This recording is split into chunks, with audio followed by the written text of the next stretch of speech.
സുഗമാദേവി സീരിയലിൻ്റെ പുതിയൊരു എപ്പിസോഡിൻ്റെ പ്രമുഖ വിശേഷങ്ങളിലേക്ക് എല്ലാവർക്കും സ്വാഗതം. അങ്ങനെ നമ്മളുടെ നന്ദൻ ഋഷിയെ കൊന്നു എന്നും പറഞ്ഞ് സങ്കടപ്പെടുന്നുണ്ടെങ്കിലും ഋഷി മരിച്ചിട്ടില്ല എന്നുള്ള സത്യം ദേവികയും ശാരികയും ചേർന്ന് കണ്ടെത്തുന്ന ഒരു എപ്പിസോഡാണ് ഇന്ന് വരാൻ പോകുന്നത്.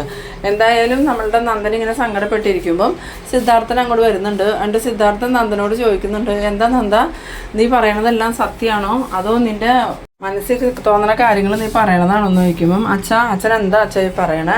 ഞാൻ സത്യമല്ലാതെ എന്തിനാ നുണ പറയണത്? ഒരാളെ കൊന്നു എന്നുള്ള കാര്യമാണോ അച്ഛാ നുണ പറയണേന്ന് ചോദിക്കുമ്പം സിദ്ധാർത്ഥൻ ചോദിക്കുന്നുണ്ട്, അല്ല അതൊരു നിസ്സാര കാര്യമൊന്നുമല്ല. ഒരാളെ കൊല്ലുക എന്ന് പറഞ്ഞാൽ അത് നമുക്കങ്ങനെ തള്ളിക്കളയാൻ പറ്റിയ കാര്യമല്ല. എന്തായാലും ഞാൻ ഇപ്പോൾ തന്നെ സ്റ്റേഷനിൽ പോയി കീഴടങ്ങാം അച്ഛാന്ന് പറയുമ്പോൾ സിദ്ധാർത്ഥൻ പറയുന്നുണ്ട്, എന്തായാലും തൽക്കാലം നീ ഇപ്പോൾ ഒന്നിനും പോകണ്ട, നീ ഒന്ന് സമാധാനമായിട്ടിരിക്കുക. നീ ആദ്യം തന്നെ ആ ഫോണൊന്ന് സ്വിച്ച് ഓഫ് ചെയ്യുക, എന്നിട്ട് റൂമിൽ പോയിരിക്കുക. ഇനി ആര് വിളിച്ചാലും നീ ഫോൺ എടുക്കുകയും വേണ്ട, നീ ആരെയും വിളിക്കാനും നിൽക്കണ്ടെന്ന് പറയുമ്പം ഈ നന്ദനാണെങ്കിൽ വീണ്ടും കരയുന്നുണ്ട്. അച്ഛാ തെറ്റ് പറ്റിപ്പോയി അച്ഛാ, എന്നെ അതിൽ നിന്നും രക്ഷപ്പെടുത്തിയത് കെവിനും ഇസബെല്ലയും ചേർന്ന്, അതുകൊണ്ടാണ് ഞാൻ കെവിൻ്റെ ഇസബെല്ലയുടെ ഒപ്പം നിന്നതെന്ന് പറയുമ്പോൾ അതെല്ലാം ശരിയാ നന്ദ, തൽക്കാലം നീ സമാധാനപ്പെട്. ഇതങ്ങനെ നിസ്സാരമായി കാണേണ്ട കാര്യമല്ല, ഒരു ജീവനെടുത്ത കാര്യം. അത് പുറത്തറിഞ്ഞാൽ ഉണ്ടാവുന്ന ഭവിഷ്യത്ത് എത്രയാണെന്ന് നിനക്ക് അറിയുമെന്ന് ചോദിക്കുമ്പം അതാ അച്ഛാ ഞാൻ പറഞ്ഞ, നിങ്ങൾക്ക് ആർക്കും ഒരു ബുദ്ധിമുട്ടും ഉണ്ടാക്കാതെ ഞാൻ പോലീസ് സ്റ്റേഷനിൽ പോയി കീഴടങ്ങാം. അപ്പം പിന്നെ നിങ്ങൾക്ക് പ്രശ്നമൊന്നും ഉണ്ടാവില്ലല്ലോ, ഞാൻ ജയിലിൽ കിടക്കണമെന്നല്ലേ ഉള്ളൂ എന്ന് പറയുമ്പോൾ സിദ്ധാർത്ഥൻ പറയുന്നുണ്ട്, ആദ്യം ഞാൻ ഇതിനെക്കുറിച്ച് വിശദമായിട്ടെല്ലാം ഒന്ന് അന്വേഷിച്ച് മനസ്സിലാക്കട്ടെ, സത്യത്തിൽ എന്താ സംഭവിച്ചതെന്ന് എനിക്ക് മനസ്സിലാക്കണം.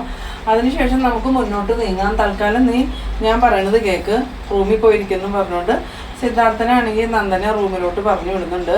ഈ സമയത്ത് നമ്മളുടെ ശാരികയാണെങ്കിൽ ദേവികയെ അന്വേഷിച്ച് വരികയാണ്. ദേവിക ഹോസ്പിറ്റലിൽ വന്നെങ്കിലും ശാരികയുടെ അമ്മയുടെ അടുത്തേക്ക് ചെല്ലാതെ ഡോക്ടറെ കാണാനാന്ന് പറഞ്ഞ് ഡോക്ടറുടെ റൂമിലേക്കാണ് ചെന്നത്. ഡോക്ടറെ കണ്ടതും ഡോക്ടർ പറയുന്നുണ്ട്, ഇപ്പം നിലവിൽ കുഴപ്പമൊന്നുമില്ല, കുറച്ചധികം ബ്ലഡ് പോയി, അതുകൊണ്ട് ബ്ലഡ് കുറച്ചധികം കയറ്റേണ്ട വരും, വേറെ പ്രശ്നമൊന്നുമില്ല മേഡം എന്ന് പറയുന്നുണ്ട്. അങ്ങനെ ദേവികയാണെങ്കിൽ എന്ത് ചെയ്യണമെന്ന് ആലോചിച്ചുകൊണ്ട് നിൽക്കുകയാണ്. നന്ദു പറഞ്ഞ കാര്യങ്ങളെല്ലാം ദേവിക ഇങ്ങനെ ചിന്തിക്കുന്നുണ്ട്. എന്നിട്ട് അങ്ങോട്ട് വരുന്ന ശാരിക ഈ ദേവികയുടെ നിപ്പ് കണ്ടതും ചേച്ചി എന്താ വന്നിട്ട് അങ്ങോട്ട് വരാതിരുന്നേന്ന് ചോദിക്കുമ്പോൾ അത് വേറെ ഒന്നുമില്ല ശരി, ഞാനൊന്ന് ഡോക്ടറെ കാണാൻ കയറിയത്. ആ ഡോക്ടർ എന്താ പറഞ്ഞതെന്ന് ചോദിക്കുമ്പോൾ അപകടനില തരണം ചെയ്തിട്ടുണ്ട്, വേറെ പ്രശ്നമൊന്നുമില്ലെങ്കിൽ റൂമിലേക്ക് മാറ്റാമെന്നാണ് പറഞ്ഞത്.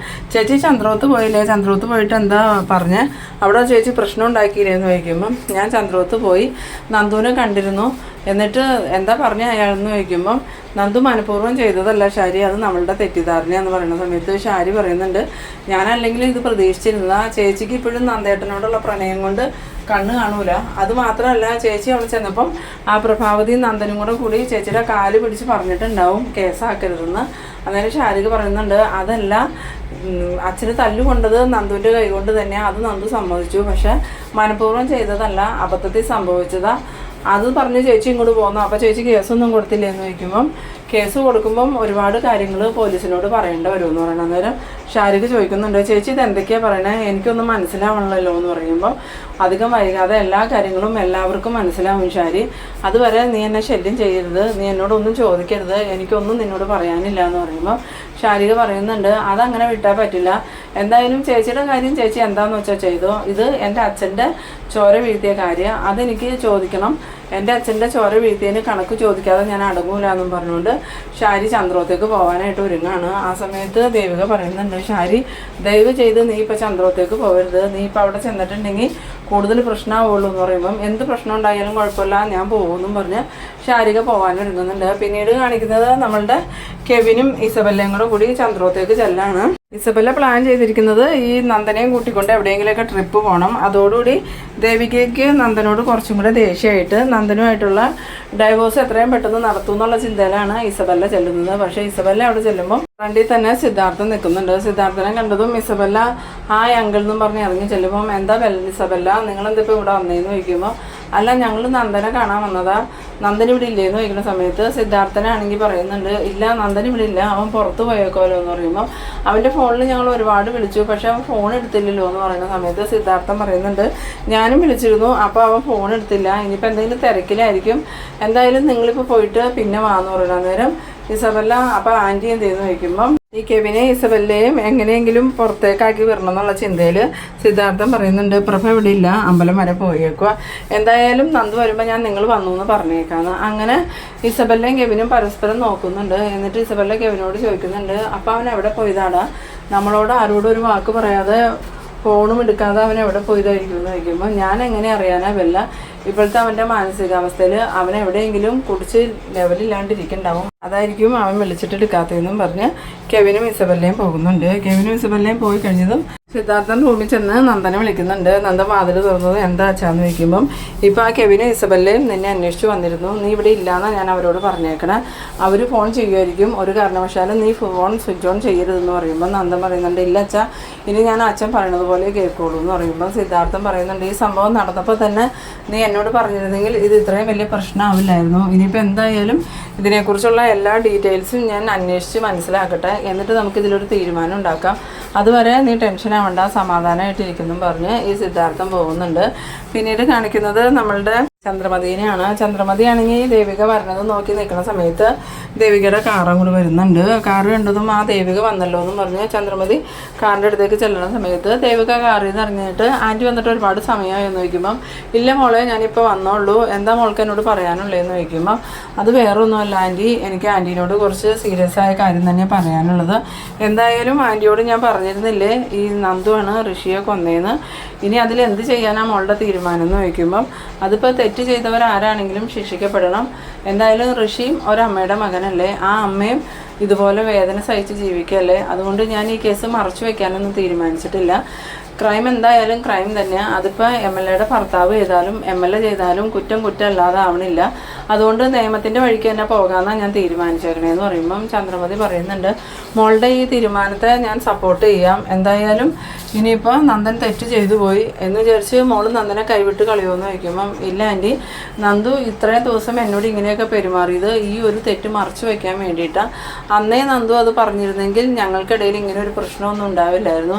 ശരിക്കും നന്ദു മനഃപൂർവ്വം ഋഷിയെ കൊന്നതൊന്നും അല്ലല്ലോ, അറിയാതെ സംഭവിച്ചു പോയതാ, അതിൽ നന്ദുവിന് നല്ല കുറ്റബോധമുണ്ട്. അന്ന് തൊട്ടേ നന്ദു സമനില തെറ്റിയതുപോലെ നടന്നേ, അതിൻ്റെ ഇടയ്ക്ക് നന്ദുവിന് ആശ്വാസം നൽകിയത് ഈ ഇസബല്ലയും കെവിനും ആയതുകൊണ്ടാണ് ഇസബല്ലയുടെയും കെവിൻ്റെ ഒപ്പം നന്ദു കൂടിയത്. അന്നേരം ചന്ദ്രമതി പറയുന്നുണ്ട് എനിക്കും തോന്നിയിരുന്നു ഒരു കാര്യമില്ലാതെ നന്ദൻ അങ്ങനെ പെരുമാറില്ല എന്ന്, അതുപോലെ തന്നെ ദേവികയെ മറിച്ച് നന്ദൻ ഇന്ന് വരെയും ഒന്നും ചെയ്തിട്ടില്ല എന്നും അറിയാം. അങ്ങനെയുള്ള ആൾ ഇസബല്ലയുടെ കൂടെ ഒരു ഹോട്ടലിൽ പോയി റൂം എടുക്കാമെന്നൊക്കെ പറയുമ്പം അതിൻ്റെ പിന്നിൽ തക്കതായ എന്തെങ്കിലും കാരണം ഉണ്ടാവും എന്നുള്ളൊരു സംശയം എനിക്കുണ്ടായിരുന്നു എന്ന് പറയുമ്പം ദേവിക പറയുന്നുണ്ട് അതിതായിരുന്നു ആൻറ്റി, നന്ദു പേടിച്ചിട്ടാ ഇസബല്ലയും കെവിനും പറയണതെല്ലാം കേട്ടുകൊണ്ടിരുന്നതെന്ന്. പിന്നീട് കാണിക്കുന്നത് നമ്മളുടെ ഭാർഗവീനെയാണ്. ഭാർഗവിയാണെങ്കിൽ ഇങ്ങനെ ചന്ദ്രത്തേക്ക് പോകണമെന്ന് പറഞ്ഞ് ആകെ കലി തുള്ളി നിൽക്കുകയാണ്. ആ സമയത്ത് ഗൗരി പറയുന്നുണ്ട് അമ്മ ഇപ്പോൾ ചന്ദ്രത്തേക്ക് പോയാൽ ശരിയാവില്ല, എന്തായാലും മുരളിയേട്ടൻ വരട്ടെ, മുരളിയേട്ടൻ വന്നിട്ട് എന്താ പറയണതെന്ന് നോക്കിയിട്ട് പോയാൽ മതി, ഇപ്പോൾ അവിടെ ചെന്നിട്ടുണ്ടെങ്കിൽ ഈ പ്രശ്നം കൂടുതൽ വഷളാവുള്ളൂ എന്ന് പറയുമ്പോൾ ഭാർഗവി പറയുന്നുണ്ട് ഞാൻ ചെന്നിട്ട് എന്ത് വഷളാവാനാ, ഇനിയിപ്പോൾ വഷളായാലും എനിക്ക് പ്രശ്നമൊന്നുമില്ല, എനിക്ക് പ്രഭകുഞ്ഞിനെ കാണണം, പ്രഭകുഞ്ഞിനൊരു പ്രശ്നം വരുമ്പോൾ അടുത്ത് ഞാൻ വേണ്ടേന്ന് വയ്ക്കുന്ന സമയത്ത് ഗൗരി പറയുന്നുണ്ട് അമ്മ ചെന്നിട്ടുണ്ടെങ്കിൽ പ്രശ്നം കൂടുള്ളൂ, അതുകൊണ്ട് ഇപ്പോൾ അമ്മ പോകണ്ടെന്ന് പറയുമ്പം എനിക്ക് എന്തായാലും പ്രഭകുഞ്ഞിനെ കണ്ടേ പറ്റൂ, പ്രഭകുഞ്ഞിപ്പോൾ ആകെ സങ്കടത്തിലായിരിക്കും, പ്രഭകുഞ്ഞിന് താങ്ങായിട്ട് ഞാൻ എപ്പോഴും ഉണ്ടാവും, അതിപ്പോൾ എന്തൊക്കെ പ്രശ്നങ്ങൾ സംഭവിച്ചാലും ഞാൻ പ്രഭകുഞ്ഞിനെ കൈവിടില്ല എന്നും പറഞ്ഞുകൊണ്ട് ഈ ഭാർഗവി പോകാനായിട്ട് ഇറങ്ങുന്ന സമയത്താണ് മുരളി അങ്ങോട്ട് വരുന്നത്. മുരളിയെ കണ്ടതും ഭാർഗവി ചെന്നിട്ട് ചോദിക്കുന്നുണ്ട് മാധവൻ എങ്ങനെയുണ്ടെന്ന് ചോദിക്കുമ്പം ഇപ്പോൾ അങ്കിളിന് കുഴപ്പമൊന്നുമില്ല, എന്തായാലും ഇന്ന് തന്നെ ചിലപ്പോൾ റൂമിലേക്ക് മാറ്റുമായിരിക്കും, അവിടെ ആരാ ഉള്ളതെന്ന് ചോദിക്കുന്ന സമയത്ത് ദേവികയും ശാരികയും രാധികാൻ്റെയൊക്കെ ഉണ്ട്, കുഴപ്പമൊന്നുമില്ല എന്ന് പറയുമ്പോൾ ഈ ഭാർഗവി ചോദിക്കുന്നുണ്ട് ശരിക്കും നന്ദൻ എന്തിനാ ഇയാളെ തല്ലിയെന്ന് ചോദിക്കുമ്പോൾ അമ്മ എന്താ ഈ പറയണേ, നന്ദൻ തല്ലിയതൊന്നുമല്ല, അബദ്ധത്തിൽ അങ്ങനെ സംഭവിച്ചു പോയതാ, ആ ഋഷിയുടെ സുഹൃത്തുക്കൾ നന്ദൻ്റെ പുറകെ ഉപദ്രവിക്കാനായിട്ട് ചെന്നപ്പം നന്ദൻ അവരെ തല്ലാൻ വേണ്ടി വടിയെടുത്ത് വീശിയതും അങ്കിൾ അതിൻ്റെ ഇടയിൽ ചെന്ന് പെട്ടതാ, അല്ലാതെ നന്ദൻ മനഃപൂർവ്വം ചെയ്തതൊന്നും അല്ല. അന്നേരം ഈ ഭാർഗവി ചോദിക്കുന്നുണ്ട് അതെന്തിനാ ഈ ഋഷിയുടെ കൂട്ടുകാർ നന്ദനെ ഉപദ്രവിക്കാൻ ചെല്ലണമെന്ന് ചോദിക്കുമ്പം എനിക്കൊന്നും അറിയില്ല അമ്മേ, എന്തൊക്കെയോ പ്രശ്നങ്ങൾ നമ്മൾ അറിയാത്തത് അവിടെ നടക്കുന്നുണ്ട്, അത് പ്രഭാൻറ്റിക്കും അറിയാം നന്ദനും അറിയാം, ഇപ്പോൾ ദേവികയ്ക്കും അറിയാമെന്ന് തോന്നുന്നു. ചന്ദ്രോത്ത് പോയി വന്നതിന് ശേഷം ദേവിക അതിനെക്കുറിച്ചൊന്നും സംസാരിച്ചില്ല, ഞങ്ങൾ ചോദിച്ചു ചന്ദ്രോത്ത് പോയിട്ട് എന്താ ഉണ്ടായെന്ന് ചോദിച്ചിട്ട് ദേവിക അത് പിന്നീട് പറയാമെന്നും പറഞ്ഞ് ഞങ്ങൾ ഒഴിവാക്കി വിടുമായിരുന്നു എന്ന് പറയുമ്പം ഭാർഗവി പറയുന്നുണ്ട് ചന്ദ്രോത്ത് ചെന്ന് കഴിഞ്ഞപ്പോൾ അവൾക്ക് മനസ്സിലായി കാണും നന്ദൻ ഒരു തെറ്റും ചെയ്തിട്ടില്ല, തെറ്റൊക്കെ അവളുടെ ഭാഗത്താണ്, അതായിരിക്കും അവളൊന്നും പറയാത്തതെന്ന് പറയുമ്പോൾ ഗൗരി പറയുന്നുണ്ട്, അമ്മ ഇതെന്തൊക്കെയാണ് അമ്മയെ പറയണത്, ഇത്രയധികം പ്രശ്നങ്ങൾ നന്ദൻ ഉണ്ടാക്കിയിട്ടും അമ്മ ഇപ്പോഴും ദേവികേനെയാണോ കുറ്റപ്പെടുത്തണേന്ന് ചോദിക്കുമ്പോൾ പിന്നെ അവളോട് അന്നേ പ്രഭകുഞ്ഞ് പറഞ്ഞതല്ലേ MLA ആയിട്ട് മത്സരിക്കണ്ടെന്ന്, അന്ന് അവളത് കേട്ടിരുന്നെങ്കിൽ ഈ പ്രശ്നമൊന്നും ഉണ്ടാവില്ലായിരുന്നു. പിന്നീട് കാണിക്കുന്നത് നമ്മളുടെ ശാരികേനെയാണ്. ശാരികയാണെങ്കിൽ ഈ കെവിന് ഫോൺ ചെയ്യുന്നുണ്ട്. കെവിൻ ഫോൺ എടുത്തതും എന്താ ശാരി എന്ന് ചോദിക്കുമ്പോൾ അത് കെവിൻ ചേട്ടാ എനിക്കൊരു കാര്യം ചോദിക്കാനുണ്ട്, എന്താ ശാരി, എന്താണെങ്കിലും എന്നോട് ചോദിച്ചോ എന്ന് പറയുമ്പം ഈ ശാരിക ചോദിക്കുന്നുണ്ട്, ശരിക്കും കെവിൻ ചേട്ടനെ അറിഞ്ഞ എങ്ങനെയാണ് എൻ്റെ അച്ഛനെ നന്ദേട്ടൻ തല്ലിയിട്ട് ആസ്പത്രിയിലായിരുന്നു ചോദിക്കുമ്പോൾ അത് പിന്നെ നന്ദൻ പറഞ്ഞതാ ശാരി എന്ന് പറയണു. അന്നേരം ഈ ശാരിക ചോദിക്കുന്നുണ്ട്, എന്നിട്ട് നന്ദേട്ടൻ എൻ്റെ അച്ഛനെ കാണാനൊന്നും ഇങ്ങോട്ട് വന്ന പോലും ഇല്ലല്ലോ എന്ന് ചോദിക്കുമ്പോൾ അത് അവിടെ വന്നാൽ ദേവിക എങ്ങനെ പെരുമാറുമെന്ന് അറിയില്ലാത്തതുകൊണ്ടാണ് വരാതിരുന്നത്, അതിനുശേഷം വരായിരുന്നല്ലോ എന്ന് ചോദിക്കുന്ന സമയത്ത് കെവിൻ പറയുന്നുണ്ട്, അത് വേറൊരു പ്രശ്നമുണ്ട് ശാരി, നന്ദനിപ്പോൾ എവിടെയാണെന്ന് ആർക്കും അറിയില്ല. അതെന്താ ആർക്കും അറിയാത്ത, ഇന്നിപ്പോൾ ചേച്ചി ചന്ദ്രോത്ത് നിന്നപ്പോൾ നന്ദൻ അവിടെ ഉണ്ടായിരുന്നല്ലോ എന്ന് പറയുമ്പോൾ അതിനുശേഷം നന്ദൻ എവിടെയോ പോയി, ഫോണാണെങ്കിൽ സ്വിച്ച് ഓഫ്. ഞാനും ഇസബല്ലേ ഒരുപാട് പ്രാവശ്യം വിളിച്ച് നോക്കി, ഫോൺ സ്വിച്ച് ഓഫ് എന്ന് തന്നെയാണ് പറയണത്. അത് മാത്രമല്ല ഇന്ന് ഞങ്ങൾ ചന്ദ്രോത്ത് ചെന്നിരുന്നു, അവിടെ ചെന്നപ്പോൾ സിദ്ധാർത്ഥനങ്ങളും പറഞ്ഞത് നന്ദൻ എവിടെ പോയെന്ന് അറിയില്ല, നന്ദനെ വിളിച്ചിട്ട് ഫോൺ സ്വിച്ച് ഓഫ് എന്നാണ് പറഞ്ഞത്. ഇനിയിപ്പോൾ ഇതെല്ലാം ചേർന്ന് നന്ദൻ എന്തെങ്കിലും കടുങ്കൈ ചെയ്യുമോ അറിയില്ല എന്ന് പറയുമ്പം ശാരിക ആണെങ്കിൽ അത് കേട്ടിട്ട് ഇങ്ങനെ ആകെ ഷോക്കായി നിൽക്കുന്നുണ്ട്. ആ ഒരു സീനിലാണ് ഈ എപ്പിസോഡ് അവസാനിക്കുന്നത്. എന്തായാലും ഇന്നത്തെ നാളത്തെ എപ്പിസോഡ് കൂടി ഈ ഋഷി മരിച്ചിട്ടില്ല, ഋഷി മരിച്ചു എന്നും പറഞ്ഞ് കെവിനും ഇസബല്ലേ ഈ നന്ദനെ ചതിക്കുമായിരുന്നു എന്നുള്ള കാര്യം എല്ലാവരും അറിയുന്ന ആ ഒരു എപ്പിസോഡ് തന്നെയാണ് വരാൻ പോകുന്നത്. അപ്പോൾ നിങ്ങളെൻ്റെ വീഡിയോ ആദ്യമായി കാണുന്നവരാണെങ്കിൽ ചാനലൊന്ന് സബ്സ്ക്രൈബ് ചെയ്യാനും ഇഷ്ടമായാൽ ലൈക്ക് ചെയ്യാനും ഷെയർ ചെയ്യാനും മറക്കരുത്. അപ്പോൾ ഇതുപോലെ ഇൻട്രസ്റ്റിംഗ് ആയിട്ടുള്ള അടുത്തൊരു എപ്പിസോഡുമായി നമുക്ക് വീണ്ടും കാണാം. അതുവരേക്കും ബൈ ബൈ.